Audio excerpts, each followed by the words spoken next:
Welcome everyone to another episode of Fungi Finders. Today we took a trip to the beautiful Boxford in Massachusetts, and we're visiting Marc on his Essex County Mushroom Farm. And I just want to talk to him about his operation and how he came to work with the mushrooms and how to start growing them.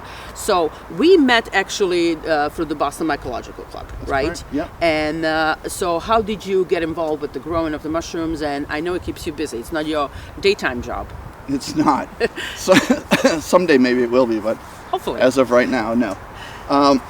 So during COVID, my regular job, which takes place in courtrooms or is involved in litigation, got quiet because a lot of the courtrooms shut down during that period of time. People couldn't go there, and so a lot of cases got put on hold. And so I started doing a lot of nature walks, hikes around the area. We live in a beautiful area here, and so we just go right out our door, and my son and I would go on a lot of walks, and we started doing a little foraging, and we found mushrooms, of course, because I think the first year of COVID there was a lot of rain. We had tons of rain. And we had tons of mushrooms, and so yes, we started looking into them, got a field guide, did a little research, and we found chicken of the woods, which is a very easy to identify mushroom. Great edible. And then we, after a couple times, over a couple visits, and confirming it, because we were a little cautious about eating something just out of the woods for the first time, we did. We decided to fry that up as sort of cutlets, and we had it one night, and the whole family loved it. And so after that, we just kept gathering more and more mushrooms, learning more about mushrooms. And one day, I think it was for my birthday, my wife bought me a little kit to grow a mushroom. Okay. And it was a pink oyster mushroom, and it grew very fast, and it was amazing to me. And just this little block that suddenly mushrooms started growing out of, and we harvested those and ate those, and those were delicious. And so then I bought myself a block. It was lion's mane. Okay. And grew that one and really enjoyed that process, and then started to do research about how this industry existed, like how people created these blocks and what they did. So the oyster mushroom that you mentioned is actually kind of the same one like we have here on the block. That's yours, right? It's the very one that you similar. started Yes. first, right? Yeah. That was a pink one. This is a white oyster mushroom. Yep. And they're of the same species. It's just that the pink ones are pink, and they're fluorescent pink, and people love to see them. Because they're just unusual around here. They're tropical mushrooms, so people don't get to see that color a lot. You don't see them in the terms woods. of food. So whenever I grow them, people just love them and love checking them out. And, Well, you don't see pink mushrooms that often, right? Yes. No, not very often. No, there's some pink ones, but not that many. Right. And so you said that you got the gift from your family, right? Mm-hmm. And you were very interested and curious how that happened, how they grow and what it needs to grow. And so then later you started the mushroom farm. And where did you get all the information that you needed to grow it? Because there are books outside, right, Sure. out on the market to learn about that, but books might be a little bit slower. So I'm sure there's some YouTubers that you enjoy, or some channels where you learn all this stuff. I did at some point buy a book by Paul Stamets, who's very well known. If you ever saw the Fantastic Fungi documentary, if you want to call it that. And I bought his book, and it was a book specifically for instructions on how to grow mushrooms. And it is in depth and dense, and Very dense. when you're just starting out, it's too much information for you. So I did start watching some videos on YouTube, and I watched specifically this guy named Mike from Southwest Mushrooms, and he has an incredible grow, and he's been doing it for years, and he teaches everybody everything about how to grow. He doesn't really hold back any information, as far as I can tell, and so it was a really great resource. And from there I found a bunch of other people, Oak and Spore, which is out of New Zealand, He has tons of information and loves to build all the equipment and things that show you how to build the equipment that you need in order to grow them. And so after a certain amount of time of getting obsessed with it, I said one day to my wife, "You're going to have to let me grow mushrooms." What was her reaction? Her first "What do you reaction? mean?" And I said, I want to see if I can do this for, a living, or, in order to actually sell them and market them. And she was hesitant. She thought I was a little crazy. And a lot of questions. There were a lot of questions about how's it going to happen and blah, blah, blah. And, once I explained it to her, she said, if this is something you really want to do, do it. So That's it was wonderful. great to get her support on it. And since then, it's been about a year of growing that I've been an experience of growing, and I've been selling for just over about 7 months. And now your whole family is a little bit involved. I know that. Your kids, a little bit, so... Yes, yeah. My younger son would always go foraging with me, and he was very interested in the exploration part of it and all that stuff. And my daughter, she helps out at the markets all the time. My wife does a lot of the marketing materials and website stuff and, Facebook posts and things like that. So everybody's kind of helping out. One of my sons is away at college, so he doesn't help out that much, but he did help a heck of a lot getting ready for today. Oh. Because he's back from college. And my second eldest son, he can't tolerate them at all. That's the same with our son. The mushrooms release a lot of spores all the time. Right now, this is just releasing hundreds of thousands, if not millions of spores. And he has sensitivity to it that he can't really tolerate it. So he cannot help out and cannot, go in the room and do any of the harvesting or anything like that. I was thinking about making him do deliveries at some point. We'll see. That might be a good idea. That might be a great idea. Right. So, and we're going to go inside. You're Sure. going to show us your growing spot and everything that goes into it right now, okay? Yeah. Great. So Ready. let's join us, or you join us, on the little tour that we're going to give you. This was once my garage, which held cars at some point. I told my wife when I was going into this business that I would only take up half of the garage with the mushroom farm, and she could still park in her half of the garage. However, The car is not here. that was a little unrealistic in the end. My expectation was unrealistic.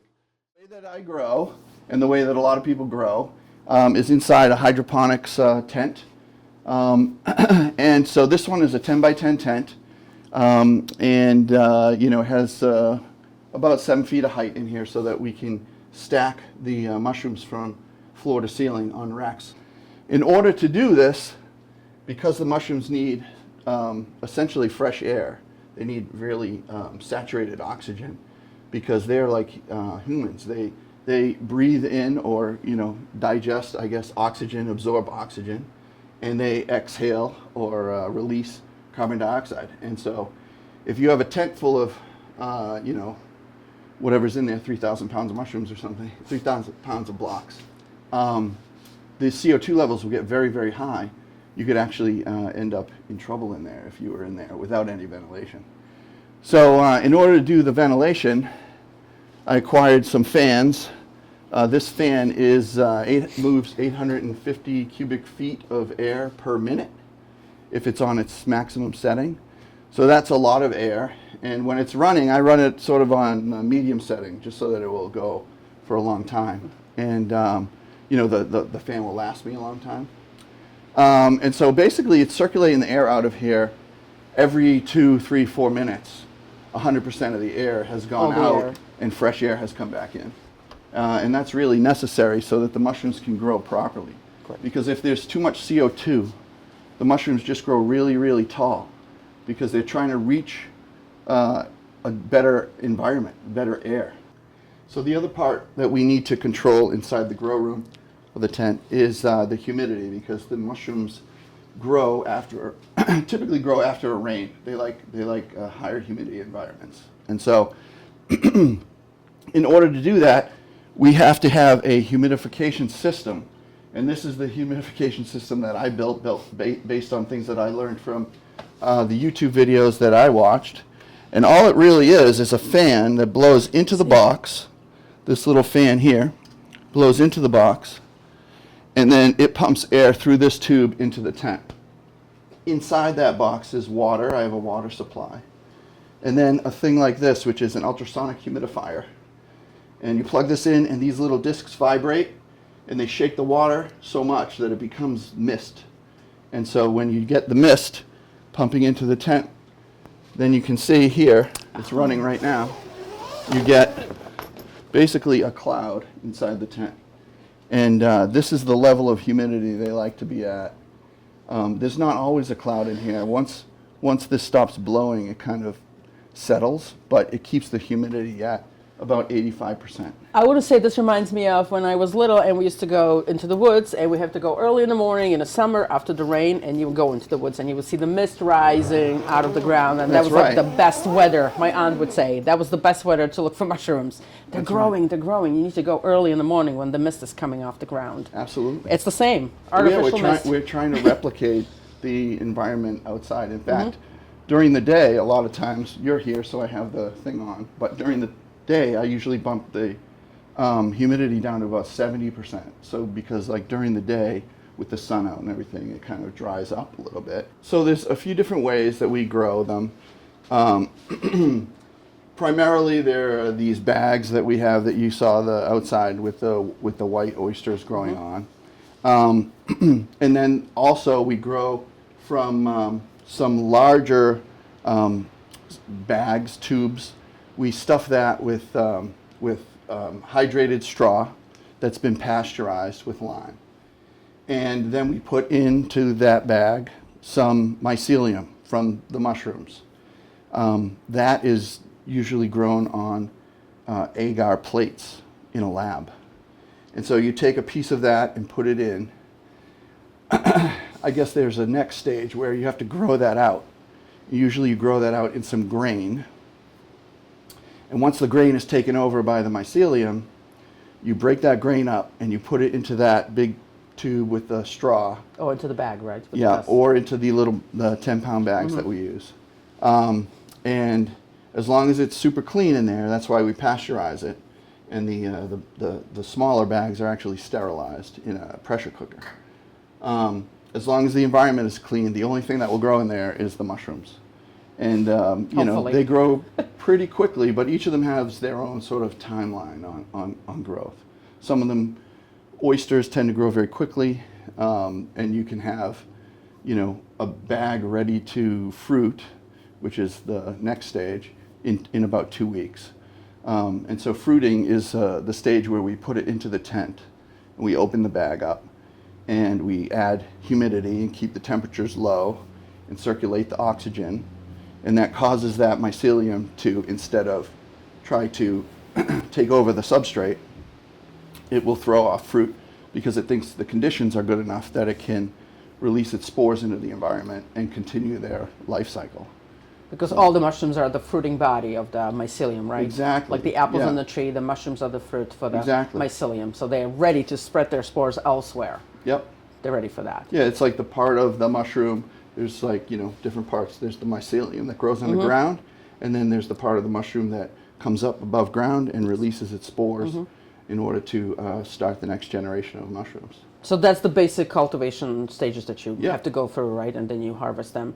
Can you tell us about what different species you have been cultivating and growing in your tent, and what is it? What kind of maybe hurdles or how you have to adjust your growing process, right? Because as you said, some of them grow faster, some grow slower. Absolutely, yeah. So we do somewhere around 11 different types of mushrooms. It changes, and I don't always have all the same ones available all the time because just limited resources in terms of how many can grow within a certain space. In fact, some of them, like lion's mane, would actually prefer to grow alone, but I don't have room for that. So they do grow in here. I just think that if I had a whole tent of lion's mane, maybe I'll talk to my wife about another tent in here. But if I had a whole tent of lion's mane, they would grow better. They would be more vibrant because they don't like to compete with the other spores that are around in the area. Oh, I didn't know that. So they prefer like their own growing spot. Yeah. Yeah. Interesting. So we have 5 or 6 different types of oysters. You know, pink, yellow, one that's called a Phoenix oyster or Italian oyster that likes, it really likes to grow in those bags of straw. So once I start manufacturing those, we're gonna have the Phoenix oysters going again. They were great all summer long. And then we do like a blue, a white, and a gray oyster. And beyond that, we do lion's mane, which is a Hericium species. Yes. And we do one that's called comb's tooth, which is similar to lion's mane, same species, but grows more like a coral instead of like a fuzzy ball. And I do want to mention the lion's mane actually tastes like a crab meat, which lots of people don't realize because mushrooms can taste like different things. Some taste like a chicken, like you mentioned, the chicken of the woods that you found. Yeah. Lion's mane tastes like a crab, so it's wonderful replacement maybe for people that can't have shellfish, right? They It's great for people that It's don't delicious. want to eat actual fish, vegans, vegetarians. And I know you're growing another type that you haven't mentioned, shiitake mushrooms. Yes. Yep. We just started shiitake this past week. And they're going great as far as I can tell. We haven't harvested them yet, so we haven't gotten them all the way to the full size yet. Yes. I assume they'll get there, but sometimes things go wrong. Sometimes everything seems to be growing fine, and then for some reason the mushroom doesn't like the conditions, and it will just basically absorb itself back, and it'll die off. Okay. So hopefully that doesn't happen with the shiitakes, because I promised a lot of people that on Sunday at the Newburyport Farmers Market that I would be having shiitakes for them, so they're going to show up expecting them. And that's one of the big challenges is, people don't understand the timeline of growth or any of that stuff. And so that's why something like this is good, because it just will educate people on, what goes into growing them.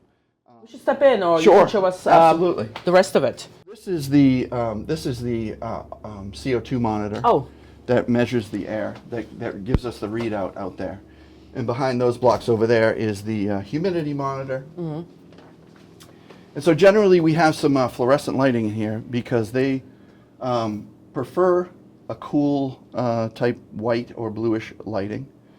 And we don't run it all the time in here. We usually give it about 12 hours of light during the day and then turn it off. Like a daytime, nighttime. Night, yeah.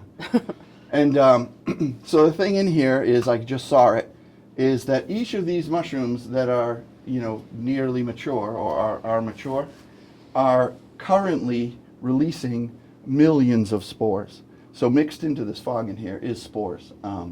And usually I wear a HEPA mask in here, especially if I'm spending any time doing harvesting or loading blocks, because you don't want to breathe that in all the time. It's definitely not good for you. In fact, there is a condition called mushroom lung that people can get that work on mushroom farms. And so this is allergy, though, from outside. So you want to show us off your oysters, and then we have shiitake mushrooms and white oysters. So here is, and they're not really organized by type anywhere in here, but so they tend to be, because I do certain groups as I load them into the tent for growing. So these are, again, we saw these outside. These are the white oysters, or as we call them, shell caps, because they don't, to me, taste like oysters, and I don't want people to think they taste like oysters. So I changed the name to shell caps. I don't know where the name comes from. I guess the shape. Yep. So, but there's lots of common names, right? Different countries and different places have different common names. So this can be local common name for this mushroom. I do want to mention they smell like licorice, anise. If you smell them, the ones in a wild wood smell like that. What do you think about these? Kind of a sweet I always scent. have trouble describing what they smell like. Then we want to ask you. To me, they're all flowery. They all smell like different, like flowery smells. Maybe. Some more than others, but so we have a white ones, and then you have the other ones behind you, right? Yeah. More oysters. So these are blue oysters, and the reason they're called blue oysters is because when they start out here, they're much more deep and more bluish tone. Then when they get bigger, they kind of start to turn gray. But they're, again, the scientists that kind of name them or whatever aren't trying to market them to the industry, to buyers, consumers. They're just trying to, have a name that makes sense to them as scientists observing them. Yes. So when the temperatures are very cold in here, it's kind of warm in here right now. It's about, I don't know, 69, I would think. But they like them. Especially the blue oysters prefer lower temperatures than that. And when they are in lower temperatures, they're much more blue. They're just vibrant blue when they're very little. And so when they grow, they start like this. Those are the pins, as we call them, right? Yeah. The pinning So this heads. is how the blue oysters begin. And they're just a bunch of little tiny mushrooms. We call them pins because they kind of look like a bunch of pins stuck in a pin cushion. And this is the very first stage. This one is probably 2 days old since I opened up the bag and put them here in the tent. And so I would say that this one over here is this type of mushroom at probably 4 or 5 days old. And then these ones are about, I would say, 8 days old. So those ones are ready to harvest. I would pick those ones and I would pick these ones. And everybody picks at a different time, like what they think or what your customer prefers. Like I've told chefs, like if you want mushrooms at this size because you're doing some special fancy dish or something, I'm happy to pick them at that size anytime, but you're going to pay me at that size. Yes, yes. I see why that happened. Yes. Especially if they're buying by weight. Yes, of course. So another mushroom in here that we have going are the shiitake mushrooms. These are the first time we've been growing these. They seem to be going pretty well, like I said. They do need to be a bit bigger before they're harvestable. This one's kind of a good size for picking, I think. And that's the thing with these blocks. You can pick individual shiitakes off, and the rest will keep growing. But if you start cutting individual oysters off, the rest of them will just turn, they'll dry and turn They'll brown. start drying up, yes. And they do not like that at all. They do not like to be interfered with. When I harvest them, I can literally just pull them off the block like that, and they're all ready to go. They come off because they're all attached at a similar base on the bottom. And so then we package those up and get them out to market. And that's the thing. When you have a mushroom farm in the region, the mushrooms you can get are super fresh because I can pick this, and tomorrow I'll bring these over to Appleton Farm in Ipswich and drop them off, and somebody will buy them that day. So they will be less than 24 hours old if somebody buys them. Yes. That's not always the case, but it's usually a couple days as compared to if you go in a supermarket. Some of those can be shipped from Pennsylvania, from California. I even read an article where some morels were shipped from China to California and then to the other states. Yes, And definitely. it just impacts the freshness, One of the more popular mushrooms that people seek out or they like to try or they've heard about because it gets a lot of publicity for the health benefits of it. That's right. And supposedly, the FDA hasn't approved any of what I'm about to say, but supposedly there are studies that show that some of the chemicals in the lion's mane, nutrients in the lion's mane, are good at with cognitive disorder, helping heal cognitive issues in patients such as Alzheimer's patients. Yes. So when it grows, it looks a little different. The substrate looks a little different than the oyster. The oysters and other species, not shiitake, but other species, turn the bag completely white of mycelium. The lion's mane really doesn't. It keeps it kind of low-key brown, and it has spots of where mycelium has grown through. And wherever you open up the bag, this one I decided to open off the top, the mushrooms start to grow. And lion's mane forms mounds of this white, fluffy mushroom and actually gets these little strands on it when it's mature. And part of that structure makes it really mimic the crab meat texture, when you shred it up. Yes, that's what gives it the texture. Yeah, that's really what happens or helps mimic the and crab meat I want to texture. say the strands that you see on these or the other lion's mane type, there's actually tubes filled with the spores. Yeah, and that's so where the whole thing is filled with the spores, right? And that's where the spores are released. Yes. So these are a mushroom with a cap that releases the Yes. spores from these gills underneath. And the shiitakes do the same thing. Under there are some gills that will release the spores. But these release it from the surface of the mushroom itself. And you can see on this that there's some of this yellow liquid. And that's just exuded by the mushrooms as they grow, and sort of just gets absorbed up into their fruiting bodies at some point. Lion's mane is the one that takes much longer to grow, right? It absolutely does, yeah. So, like I said, these oysters, I can put the bag on the shelf out there, and in a couple weeks, they're ready to fruit, and then I can cut it open, and then in 8 days, as we saw with those other ones or these ones, they're ready to harvest. The lion's mane needs a month at least to sit on the shelf, and sometimes they're picky, and they can take even longer to be ready to fruit. And when you see these little spots showing on the substrate underneath, that's your clue that they're ready to grow. But then when you open it up, it still then needs 2 or even 3 weeks to grow to full size. So that's a much longer window of time.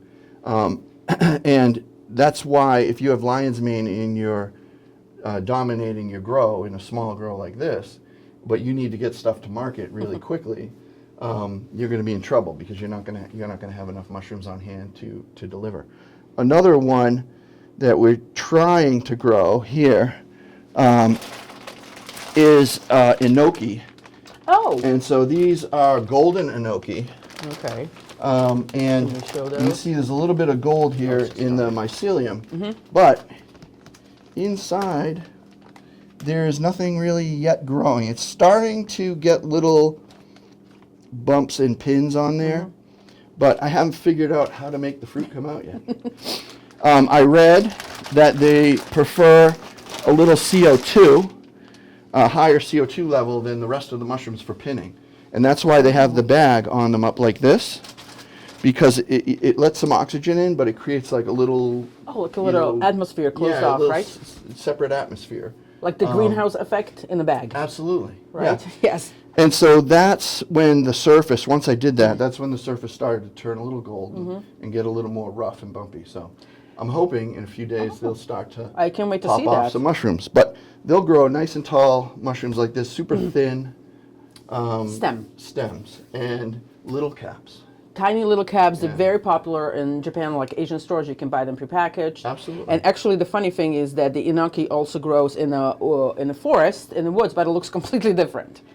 I don't think I've ever seen it. Yes, so it's different looking mushrooms, but these are cultivated. I believe in Asia. That's where they started first time. So they look completely different from the ones in the wild. And I believe part of the reason that they get such long, tall stems is because you do leave this collar on the bag. The lion's mane here has a short collar, but on that one you leave a much taller collar of the bag, and then they grow up into it because, like I said, with the when we were outside, they're trying to reach the oxygen level, and so they stretch and they grow. And Pioppino mushrooms is one that we grow in the same way, and so we put a bag like that with a collar on it. They like higher CO2 levels to pin, and then once they do, you just get a nice tall group of Pioppino mushrooms.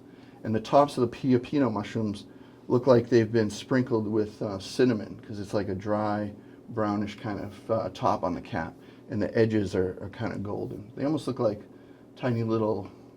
Cinnamon buns? like little pancakes almost. Oh, okay. In color.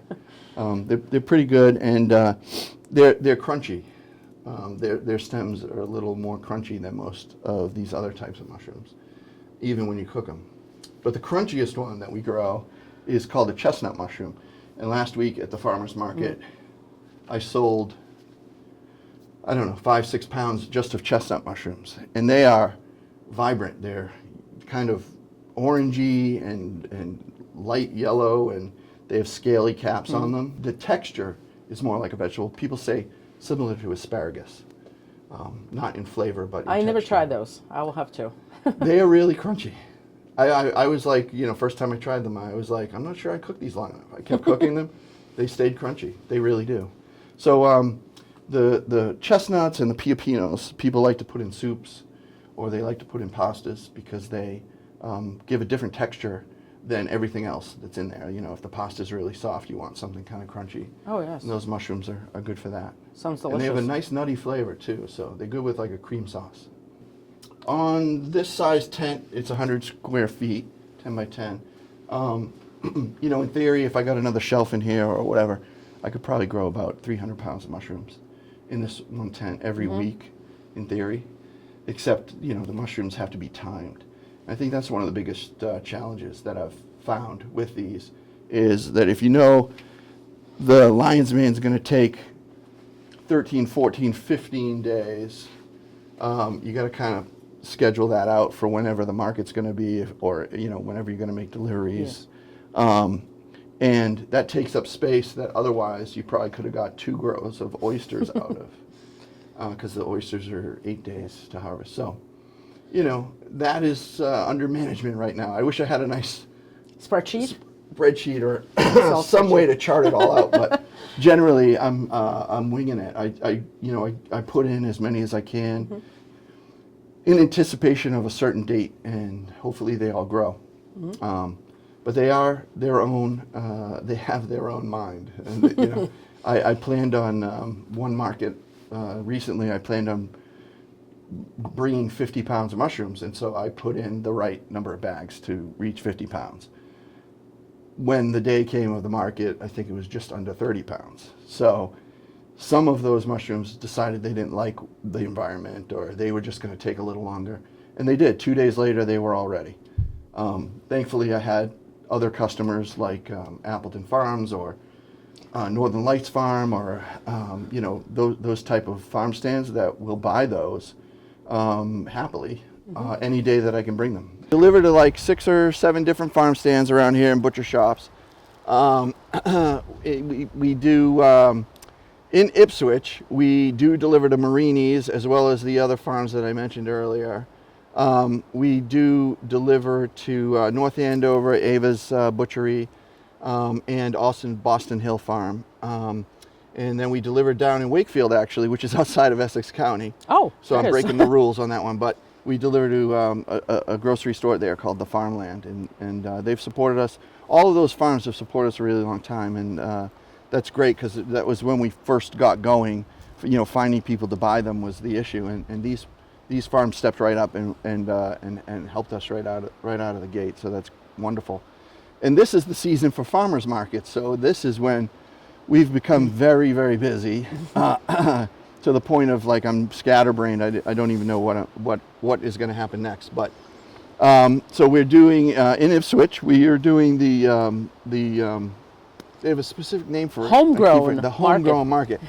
And homegrown market is kicking off this week, actually, but we're on a rotation with another grower, and so we're next week. We start there on the 25th, and we'll have as much as we can bring there, and we're looking forward to it. And we also do every Sunday up in Newburyport at the Newburyport Market, and we're doing every Saturday starting in June, I think June 7th, in Andover.